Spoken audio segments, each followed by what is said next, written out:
இயேசு கல்வாரி சிலுவையின் மூலமாக ஆபிரகாமின் ஆசீர்வாதத்தை எனக்கு தந்திருக்கிறார். ஆபிரகாமின் ஆசீர்வாதம் என் மீது இருக்கிறது. அவனுக்கு இருந்த வெற்றி, அவனுக்கு இருந்த சுகம், அவனுக்கு இருந்த வாழ்வு, அவனுக்கு இருந்த உயர்வு இன்றைக்கு இயேசு கிறிஸ்துவின் மூலமாக எனக்கு சொந்தமாக இருக்கிறது.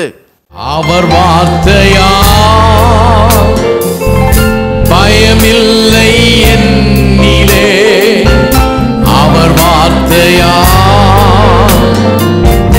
அழிவில்லை மண்ணிலே, அவர் வார்த்தையா ஐஸ்வர்யம் வாழ்விலே, அவர் வார்த்தையா சுகமென்றும் பூவிலே, அவர் வார்த்தையா ஜெயமாய் முன்னேறுவே, அவர் வார்த்தையா மீட்பை பெற்றே, அவர் வார்த்தையா ஜெயமாய் முன்னேறுவே,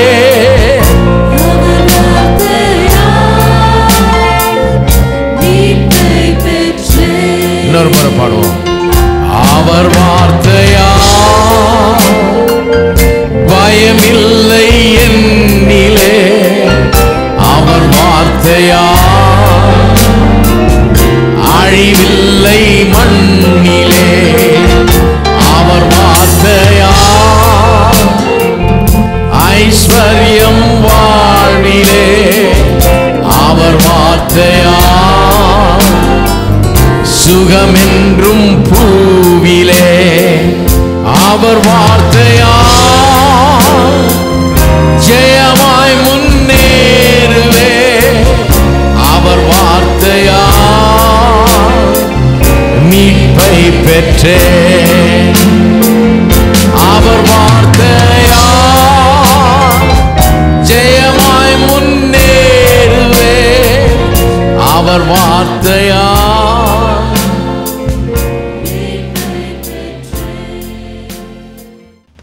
சென்னையில் சாம்பி செல்லத்துறை நடத்தும் போதகர்கள் கருத்தரங்கு நாள் ஜனவரி 21, 22, 23 ஆகிய நாட்களில் நடைபெற உள்ளது. இடம் அப்போஸ்தல ஐக்கிய சபை 47 வடமலை தெரு, புரசைவாக்கம், சென்னை 7. நேரம் காலை 9 மணி முதல் மாலை 6 மணி வரை. இக்கருத்தரங்கில் செய்திகள் தமிழில் மட்டுமே வழங்கப்படும். இக்கருத்தரங்கில் கலந்து கொள்ள முன்பதிவு அவசியம். மேலும் விவரங்களுக்கு கீழ்காணும் எண்ணில் தொடர்பு கொள்ளுங்கள்.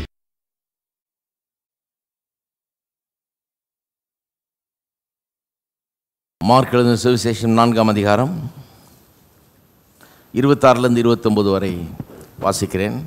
பின்னும் அவர் அவர்களை நோக்கி, தேவனுடைய ராஜ்யமானது ஒரு மனுஷன் நிலத்தில் விதையை விதைத்து இரவில் தூங்கி பகலில் விழித்திருக்க அவனுக்கு தெரியாத விதமாய் விதை முளைத்து பயிராகிறதுக்கு ஒப்பாயிருக்கிறது.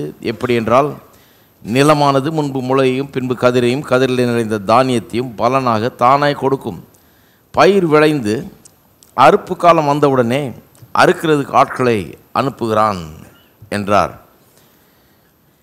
இந்த வசனத்திலிருந்து குறிப்பாக இந்த முதல் வசனத்திலே சொல்லப்பட்டிருக்கு இல்லையா, ஒரு மனுஷன் நிலத்தில் விதை விதைத்து என்று. தேவனுடைய ராஜ்யம் எப்படி இருக்கிறதா, தேவனுடைய ராஜ்யத்தில் காரியங்கள் எப்படி நடக்கிறது, இந்த ஆவிக்குரிய ஜீவியத்திலே தேவனுடைய ராஜ்யம்னு சொன்னால், இயேசு நம்முடைய உள்ளங்களில் ஆண்டவராக இருந்து ஆண்டு கொண்டிருக்கிறார்.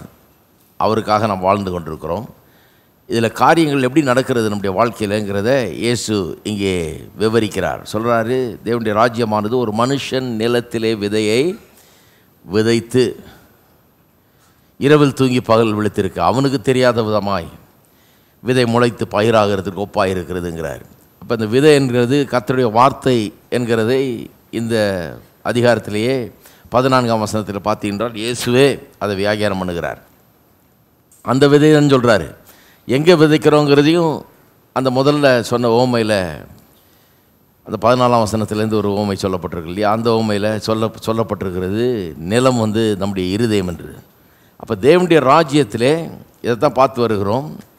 எல்லாமே எப்படி நடக்கிறது, நம்முடைய வாழ்க்கையில் நல்ல காரியங்கள்லாம் எப்படி நடக்கிறது, கர்த்தருடைய வார்த்தை ஆகிய விதை நம்முடைய இருதயமாகிய நிலத்திலே விதைக்கப்படுகிறது மூலமாக தான் காரியங்கள் நடக்கிறது. இதுதான் மெத்தடு, வேறு எப்படியும் இல்லை. யார்கிட்டையா போய் யாரோ என்னமோ பண்ணி நமக்கு நடக்கிறது இல்லை. தேவனுடைய வார்த்தையானது நம்முடைய இருதயமாகிய நிலத்துக்குள்ளே போய், ஒரு விவசாயி எப்படி நிலத்தில் விதையை விதைச்சிட்டு இரவில் தூங்கி பகல் விழித்திருக்கா, அவனுக்கு தெரியாத விதமாய் அது பாட்டுக்கு வேலை நடக்குது. விதை முளைத்து பயிராகிறது போல அப்படித்தான் காரியங்கள்லாம் நடக்கிறது என்று இயேசு இங்கே சொல்லுகிறார். அதனால தான் நாம் அறிக்கை செய்கிறோம். அறிக்கை செய்யும்போது நிலத்தில் விதை போனால் எப்படி அந்த நிலத்துக்குள்ளே போய் அது ஜெர்மினேட் ஆகி வேரூன்றி அந்த இது அப்படியே பெரிய மரமாக வளர்ந்து கனி கொடுக்குற அளவுக்கு ஒரு பெரிய வேலை நடக்குதோ, அதுபோல் நம்முடைய ஆவிக்குள்ளாக ஒரு பெரிய வேலை நடக்க ஆரம்பிக்கிறது. நீங்கள் சொல்லி பாருங்கள், சில காரியங்கள் வாயை திறந்து சொல்லி பாருங்கள். எனக்கு எதிராக எழும்பும் ஆயுதங்கள் ஒன்றும் வாய்க்காமற் போகும், நான் செய்கிறதெல்லாம் வாய்க்கும். இது ஒரு 3-4 வாரம் சொல்லிட்டே வாங்கினேன். அடிக்கடி நாள் முழுக்க எப்போல்லாம் நேரம் வருதோ அப்போல்லாம், எனக்கு எதிராக எழும்புகிற ஆயுதங்கள் ஒன்றும் வாய்க்காது, நான் செய்கிறதெல்லாம் வாய்க்கும். நான் ஆபிரகாமின் சந்ததி, விசுவாச மார்க்கத்தான். ஆபிரகாமின் ஆசீர்வாதங்களால் நான் ஆசீர்வதிக்கப்பட்டிருக்கிறேன். இயேசு கல்வாரி சிலுவையின் மூலமாக ஆபிரகாமின் ஆசீர்வாதத்தை எனக்கு தந்திருக்கிறார். ஆபிரகாமின் ஆசீர்வாதம் என் மீது இருக்கிறது. அவனுக்கு இருந்த வெற்றி, அவனுக்கு இருந்த சுகம், அவனுக்கு இருந்த வாழ்வு, அவனுக்கு இருந்த உயர்வு இன்றைக்கு இயேசு கிறிஸ்துவின் மூலமாக எனக்கு சொந்தமாக இருக்கிறது. சொல்லிட்டே வாங்கல பாருங்களேன், என்ன ஆகுது பாருங்கள். உங்களுக்கு உள்ள நிலத்தில் விதை போனால் வேலை என்ன நடக்குது உள்ள, அப்படி ஒரு வேலை உள்ளத்துக்குள்ளே நடக்கும். நிறைய பேருக்கு இந்த உள்ளத்தை எப்படி மாற்றுறதுன்னு தெரியல பாருங்கள். அதுக்கு தான் காமிச்சேன் உங்களுக்கு இந்த வசனம். ஏன் அறிக்கை செய்கிறோம்? என் உள்ளத்தை மாற்றுறதுக்காக. என் உள்ளம் மாற்றப்படுகிறது, என் மனம் மாற்றப்படுகிறது, என்னுடைய எண்ணங்கள் மாற்றப்படுகிறது, என் உள்ளத்தில் ஒரு பெரிய மாற்றம் உண்டாகிறது. பொல்லாப்பு எனக்கு நேராது, வாத என் கூடாரத்தை அணுகாது. அவர் தம்முடைய தூதர்களுக்கு கட்டளையிடுகிறார், பாதம் கல்லில் இடராதபடி என்னை ஏந்தி கொண்டு அவர்கள் போவார்கள் என்று எழுதியிருக்கிறது. இப்படிலாம் நான் சொல்லும்போது என்ன சொல்லுகிறேன், என்ன பண்ணுகிறேன்? என் இருதயத்துக்குள்ளே எதையோ ஒன்றை பண்ணி கொண்டிருக்கிறேன். நிறைய பேர் இதை செஞ்சு கூட பார்க்குறது இல்லை பாருங்கள், இதை கிரிட்டிசைஸ் பண்ணுவாங்க. சொல்லி பாருங்கள், உங்கள் இருதயத்துக்குள்ளே ஒரு பெரிய வேலை நடக்குது. விசுவாசம் எனும் கேடகத்தை நான் எடுத்துக்கொள்கிறேன், எனக்கு எதிராக வரும் எல்லா அக்னி ஆஸ்திரங்களையும் அவித்து போடுகிறேன். சொல்லி பாருங்கள் வாயை திறந்து. நிறைய பேர் வாயை திறந்தாலே சந்தேகம் என்னும் கேடகத்தை எடுத்துக்கிட்டு எல்லா தேவனுடைய ஆசீர்வாதங்களையும் அவித்து போடுறாங்க. அதான் நடக்குது. விசுவாசம் என்னும் கேடகத்தை நான் எடுத்துக்கொள்கிறேன், எனக்கு எதிராக வரும் எல்லா அக்னி ஆஸ்திரங்களையும் நான் அவித்து போடுகிறேன். எல்லா ஆசீர்வாதங்களும் எனக்கு வருகிறது, என்னுடைய எனக்கு எதிராக வருகிற அத்தனை காரியங்களை நாம் ஒன்றுமில்லாமல் ஆக்குகிறேன்.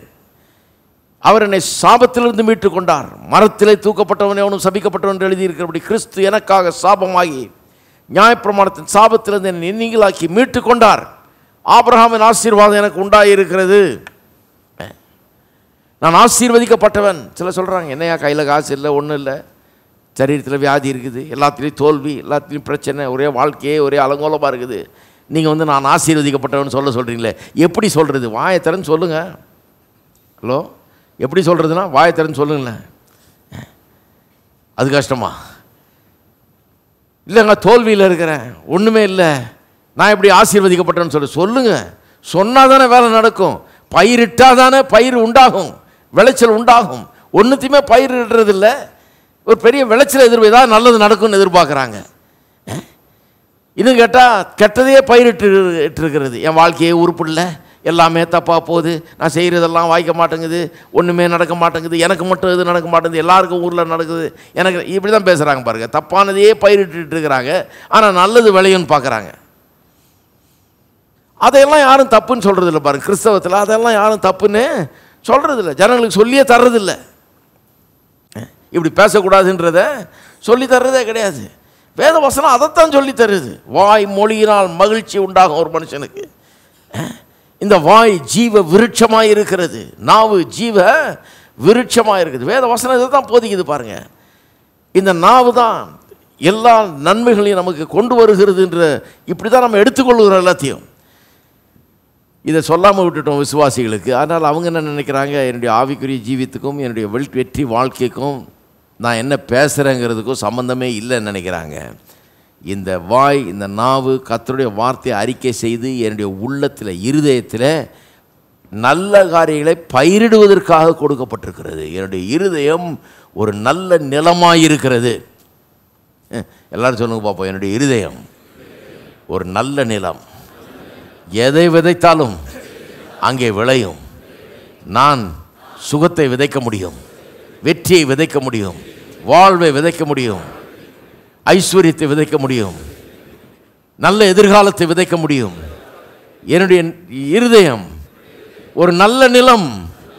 தேவனுடைய வார்த்தை, தேவனுடைய வாக்குத்தத்தங்கள், நல்ல காரியங்களை உண்டாக்குகிற விதைகள். இது பாருங்க, இது என்ன ராக்கெட் சயின்ஸா?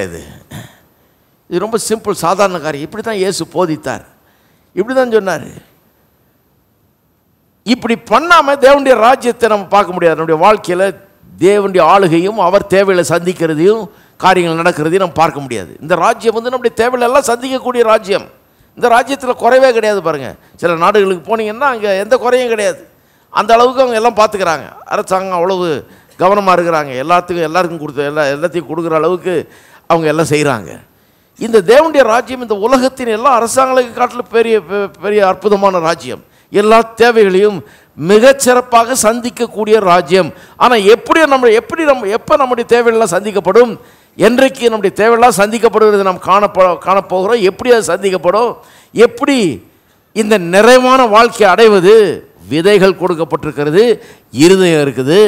இந்த கனெக்ஷனை நல்லா புரிந்து கொள்ள வேணும். இந்த வார்த்தை எதுக்கு இருக்குது? இங்கே என் இருதயம் எதுக்கு இருக்குது? இந்த இருதயத்தை பற்றிலாம் பேசுகிறதே கிடையாது. பாருங்கள், வெறும் சட்டை பேண்ட்டு முடி இதை பேசிட்டோம் ரொம்ப காலமாக. இந்த இருதயம் எது கொடுக்கப்பட்டிருக்கிறது? கடவுளுடைய வார்த்தை எது கொடுக்கப்பட்டிருக்கிறது? எப்படி இதை விதைச்சி எப்படி நல்ல ஒரு விளைவை ஏற்படுத்துகிறது நம்முடைய வாழ்க்கையில் இருக்கிறத இன்றைக்கி ஆரம்பித்தா கூட பண்ணிடலாம். அதை இன்றைக்கி ஒரு தீர்மானத்தை எடுத்தால் அதை நிச்சயமாக செய்யலாம். சிலர் பாருங்கள், பிசாசை பற்றி பேசுகிறது கூட சிலர் பார்த்திங்கன்னா, ஏதோ ஒரு பெரிய பிசாசு, நான் பயந்துக்கிட்டே இருக்கிறேன், பிசாசு எப்படி பண்ணிடுச்சா, அப்படி தான் பேசுகிறாங்க. வேத வசனம் சொல்லுது, யாக்கோபில் சொல்லியிருக்கு 4ஆம் அதிகாரத்தில், நான் பிசாசை எதிர்த்து நிற்கணும், பிசாசை எதிர்த்து நில்லுங்கள், அப்பொழுது அவன் உங்களை விட்டு ஓடி போவான். இந்த பிசாசை பற்றி பேசுகிறதே மாற்றணும். நீங்கள் எப்படி பேசணும்னா, நான் பிசாசை எதிர்த்து நிற்கிறேன், அவன் என்னை விட்டு ஓடி போவான். நீ சொல்லி பாருங்கள், உங்கள் இருதயமே மாறிடும். உங்கள் இருதயமே மாறிடும். நிறைய பேர் உள்ள தப்பான இதை விதைச்சிருக்கிறாங்க. பிசாசு எப்போவுமே என்னை இம்சப்படுத்திக்கிட்டே இருக்கிறான், பிசாசு எப்போவுமே என் வாழ்க்கையை கெடுத்துக்கிட்டே இருக்கான், பிசாசு கையில் நான் எப்போவுமே வாங்கி கட்டிகிட்டு இருக்கிறேன், இப்படி தான் பேசிகிட்டு இருக்கிறாங்க. இல்லை, பிசாசை நான் எதிர்த்து நிற்கிறேன், அவன் என்னை விட்டு ஓடி போவான். இது எவ்வளோ முக்கியன்றது கவனிங்க. இயேசு இந்த உலகத்தில் இருந்தபோது பிசாசை தோற்கடித்தார். எப்படி தோற்கடித்தார்? வெறும் இந்த கர்த்தருடைய வார்த்தை எடுத்து சொல்லியே தோற்கடித்தார். அதை காமிச்சிருக்கிறேன் உங்களுக்கு, பல முறைங்க அதை சொல்லியிருக்கிறோம். எல்லாருக்கும் தெரியும். இந்த வனாந்திரத்திலே பிசாசினால் அவர் சோதிக்கப்பட்ட போது கல்லுகளை அப்பமாக்குன்றான். அவர் சொல்கிறாரு, மனுஷன் அப்பத்தினால் மாத்திரமல்ல, தேவனுடைய வாயிலிருந்து புறப்படுகிற ஒவ்வொரு வார்த்தையினாலும் பிழைப்பான்னு பழைய ஏற்பாட்டில் உபாகமத்திலேருந்து அப்படியே கோட் பண்ணுறாரு. பாருங்கள், வசனத்தை தான் சொல்கிறாரு. நிறைய பேர் சொல்கிறாங்க சும்மா வாயில் சொன்னால் ஆகிடுமான்னு. வசனத்தை தான் சொல்கிறாரு. பிசாசை ஜெயிக்கிறார் பாருங்கள், வெறும் வசனத்தை சொல்லியே. அடுத்தது, ஆலயத்தில் உப்பரி கொண்டு போய் அங்கிருந்து தாள குதியும் தூதர்கள் உண்மை ஏந்தி கொண்டா போவார் என்று எழுதி இருக்கிறதே, பைபிளில் இருக்கிறது அவன் சொல்கிறான் பாருங்க. அவன் நல்லா பைபிள் படிச்சிருக்கான்.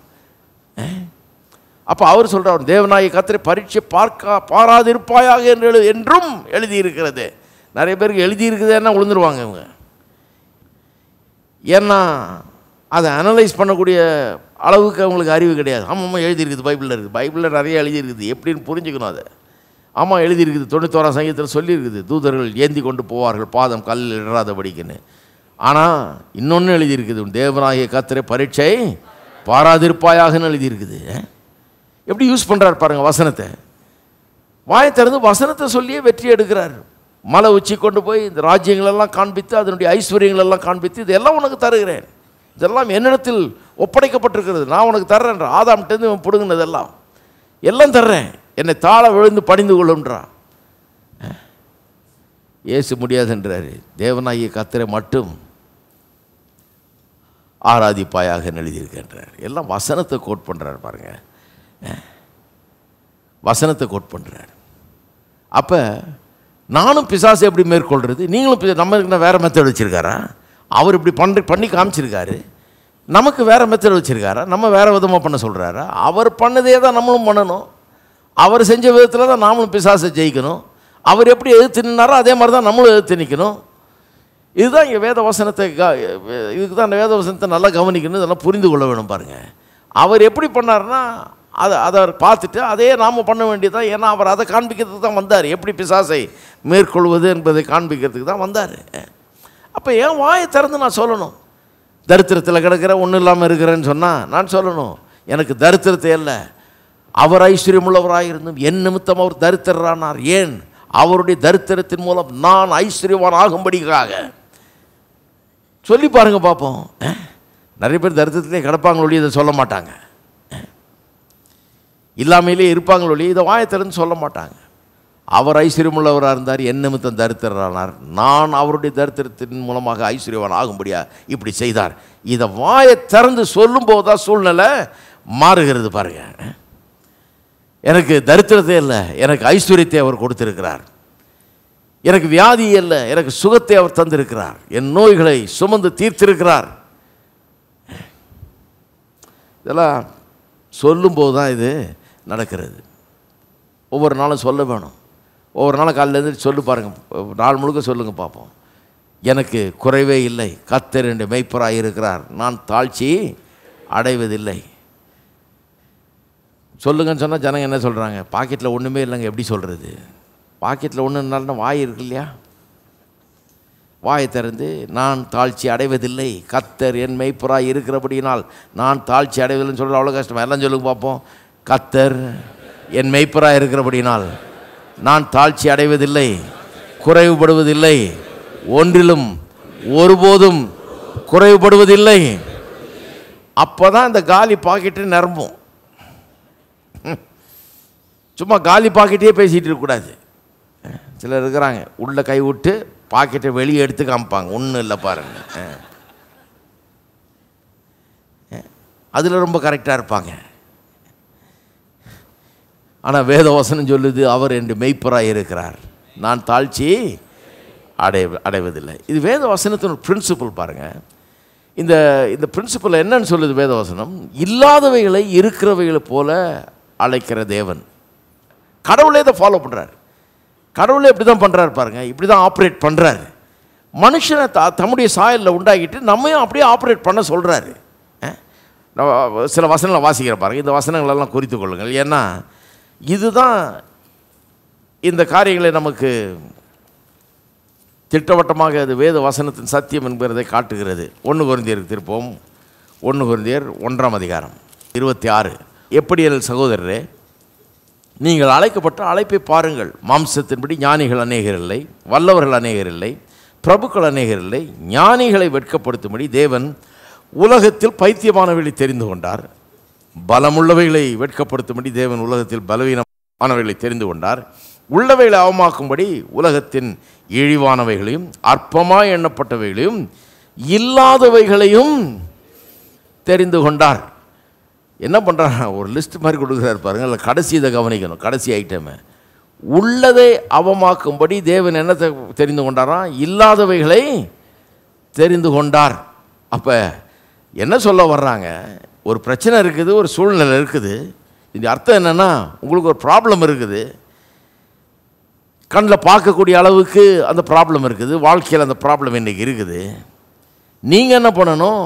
கர்த்தருடைய வார்த்தையை எடுத்து, இப்போ வியாதி இருக்குது, இதுதான் பிரச்சனை, அல்லது தரித்திரம் இருக்குது, அதுதான் பிரச்சனை, சுகம் இல்லை, ஐஸ்வர்யம் இல்லை, நிறைவு இல்லை, வாழ்வு இல்லை, அந்த இல்லாததை எடுத்து இருக்கிறத ஒன்றுமில்லாமலாக்க சொல்கிறாரு. இருக்கீங்களா? இருக்கிறது எது? தரித்திரம். இருக்கிறது எது? வியாதி. இல்லாதது எது? சுகம். இல்லாதது எது? ஐஸ்வர்யம். அந்த இல்லாதவைகளை கொண்டு உள்ளவைகளை அவமாக்கும்படியாக தேவன் தெரிந்து கொண்டாராம். எத்தனை பேர் இருக்கிறீங்க? இன்னும் ஏன் நான் இல்லை, அது எல்லாம் என்ன பார்க்குறாங்க? இவர் தான் இதெல்லாம் கண்டுபிடிச்சிருக்காரு போல. எனக்கு முன்னாடியே நிறைய பேர் இதை சொல்லியிருக்கிறாங்க. இல்லை இல்லை, நான் ஒன்றும் கண்டுபிடிக்கல. இது அப்படி தேவன் அப்படி பண்ணுறாரு. உள்ளவைகளை, இருக்கிற பிரச்சனையை, இருக்கிற தரித்திரத்தை, இருக்கிற நோயை, இருக்கிற தோல்வியை, இருக்கிற இந்த உள்ளவைகளை, உள்ளவைகள்னு சொல்லியிருந்தா இப்போ வாழ்க்கையில் நடந்து கொண்டிருக்கிற இந்த பிரச்சனைகளை அவமாக்கும்படியாகனா அதை ஒன்றுமில்லாமலாக்கும்படியாக, அதை இல்லாமற் பண்ணும்படியாக தேவன் என்னத்தை தெரிந்து கொண்டாராம்? இல்லாதவைகளை தெரிந்து கொண்டார். இல்லாதவைகள்னா என்ன? இல்லாததான் சுகம், இல்லாததான் ஐஸ்வர்யம். அதை குறித்த வார்த்தைகள், அதை குறித்த வாக்கு தத்தங்கள் அது இல்லை இப்போ. ஆனால் அதை குறித்த வார்த்தை தான் இருக்குது, அதை குறித்த வாக்கு தத்தங்கள் தான் இருக்குது, ப்ராமிஸ் தான் இருக்குது. அது இல்லை. அது இல்லைன்னு சொன்னால் உண்மையில் பார்த்தீங்கன்னா அது இருக்குது, பார்க்கக்கூடிய அளவுக்கு என் வாழ்க்கையில் அது இல்லை. ஆவிக்குரிய விதத்தில் எனக்காக அது வைக்கப்பட்டிருக்கிறது. இது எப்படின்னா பேங்க்கில் டெபாசிட் பண்ணி வச்சுருக்கிற மாதிரி. நான் போய் எந்த பேங்க்கு எந்த அக்கௌண்ட்னு கண்டுபிடிச்சி முறைப்படி ஒரு லாயரை வச்சு இது என்னதான்னு சொல்லி கிளைம் பண்ணி செக் எழுதி அதை எடுக்கணும் இல்லையா? அப்போ இன்னைக்கு இருக்கிற பிரச்சனைகளை எப்படி ஒன்றுமில்லாமல் ஆக்குகிறது? அந்த வாக்கு தத்தங்களை எடுத்து இதை இல்லாமற் போக பண்ண சொல்லுகிறார். இருக்கிறதை இல்லாமல் போக பண்ணுறது எப்படி? இருக்கிற பிரச்சனையை ஒழிக்கிறது எப்படி? இருக்கிற பிரச்சனையை மேற்கொள்ளுகிறது எப்படி அப்படின்னு சொல்கிறாரு.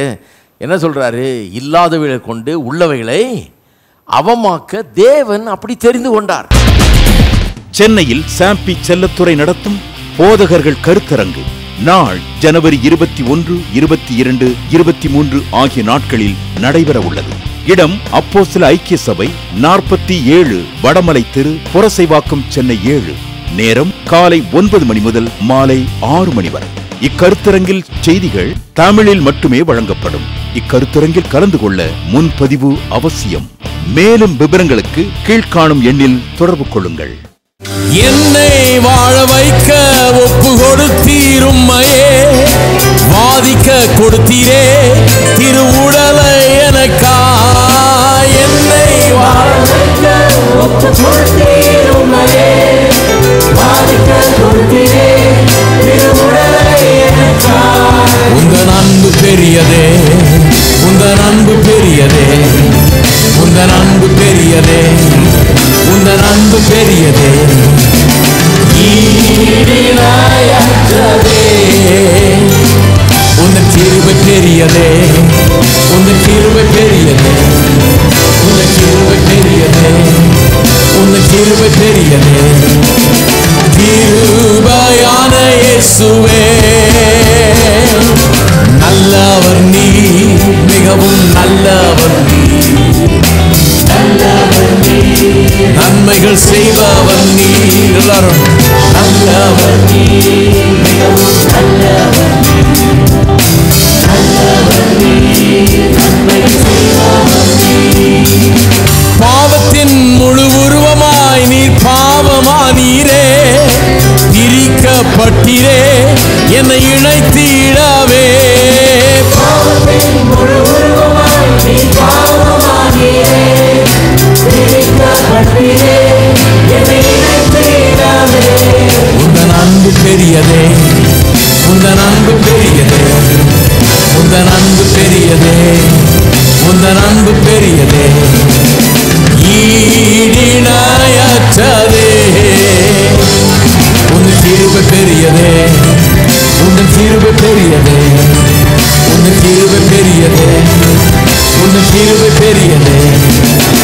கிருபையான இயேசுவே, நல்லவர் நீர், மிகவும் நல்லவர் நீர், நல்லவர் நீர், நன்மைகள் செய்பவர் நீர், நல்லவர் நீர், நல்லவர் நீர், நல்லவர் நீர், நன்மைகள் செய்பவர் நீர். சாப முள்முடியையும் சிரசினில் சுமந்தீரே, சாபமாய் தொங்கினீரே என்னை ஆசீர்வதிக்கவே.